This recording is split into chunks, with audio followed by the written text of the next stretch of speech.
படிக்கும்போது ஒரு ஒரு ஆவரேஜ் ஸ்டூடெண்ட் தான் நான்.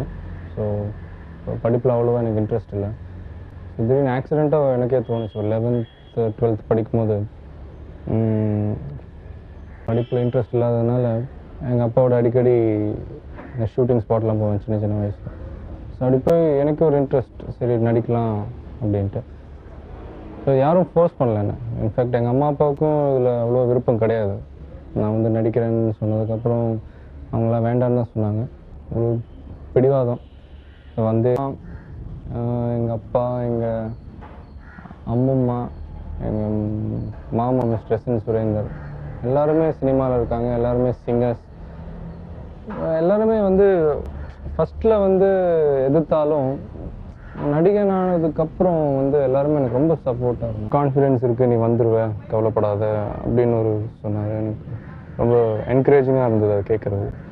அதுக்கப்புறம் ஒரு 10 படத்துக்கு அப்புறம் பூவே உனக்காக படம் ஃபஸ்ட் காப்பி பார்த்துட்டு நல்லா நடிச்சிருக்க, ரொம்ப நல்லா பண்ணிச்சு. ஃபைட்டு முன்னெல்லாம் வந்து ஃபைட் மாஸ்டரை கூப்பிட்டு ஏதாவது ஒரு ஃபைட்டை போட்டு காமிச்சு இந்த மாதிரி பண்ணணும் அப்படின்னு சொல்லி அப்படிலாம் பண்ண. இந்த ரசிகன் தேவா சாங் என்ன படம் கேட்டு அந்த கேசட்டை வாங்கி டான்ஸ் மாஸ்டருக்கு போட்டு காமிச்சு, இல்லைனா அந்த மியூசிக் டைரக்டருக்கு போட்டு காமிச்சு அதுக்காக அதே மாதிரி பண்ண சொல்ல மாட்டேன். ஒரு இன்ஸ்பிரேஷன், இந்த மாதிரி வேணும், இந்த மாதிரி ஒரு பீட்ஸ் வேணும் அப்படின்னு சொல்லிலாம் அதெல்லாம் இன்ட்ரெஸ்ட் இருக்குது. பயிற்சியெலாம் நான் எடுக்கல. இந்த கேள்வி ஞானத்தில் பாடுறது தான். சும்மா ஒரு பாட்டு கேட்டால் எல்லாருமே ஹம் பண்ணுவாங்களா, அந்த மாதிரி நானும் வீட்டில் ஹம் பண்ணிகிட்ருப்பேன். அப்போது சும்மாடி பாடும்போது எங்கள் அப்பா எங்கள் அம்மாலாம் கேட்டிருக்காங்க. ஸோ சொந்த படமாக இருக்கிறதுனால என்னை வந்து தேவா சார், எங்கள் அப்பா, எங்கள் அம்மா எல்லாருமே ரொம்ப என்கரேஜ் பண்ணாங்க. சரி பாடுவோம், சொந்த படம் தானே, நல்லா இல்லைன்னா மாற்றிக்கலாம் அப்படின்ற மாதிரி பாடினேன். நான் பாடின ஃபஸ்ட்டு பாட்டு வந்து ஓரளவுக்கு நல்லா ரீச் ஆச்சு.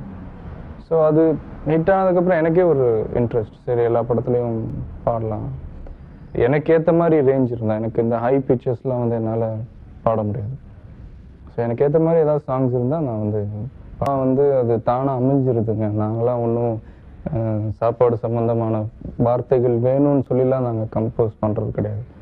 அப்படியே நான் பாடின பாட்டு முக்கால்வாசி எல்லாமே வந்து ஒரு கமர்ஷியலான ஒரு சாங்ஸ், ஒரு கானா சாங்ஸ் அந்த மாதிரி அமைஞ்சதுனால அந்த மாதிரி வார்த்தைகள் வந்து தானாக விழுந்துருது.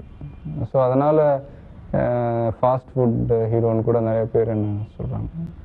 ஸோ அது மறையணுன்றதுக்காக தான் இப்போ லேட்டஸ்ட்டாக பண்ண பாட்டில் வந்து வேணுன்ட்டே அப்படி எந்த வார்த்தைகளும் வரக்கூடாதுன்னு சொல்லி ஒன்ஸ் மோரில் இந்த ஊர்மிளா சாங், நானும் எங்கள் அம்மா விழியில் விழி மோதி அந்த பாட்டு இளையராஜா சார் மியூசிக்கில் பாட வச்சாங்க.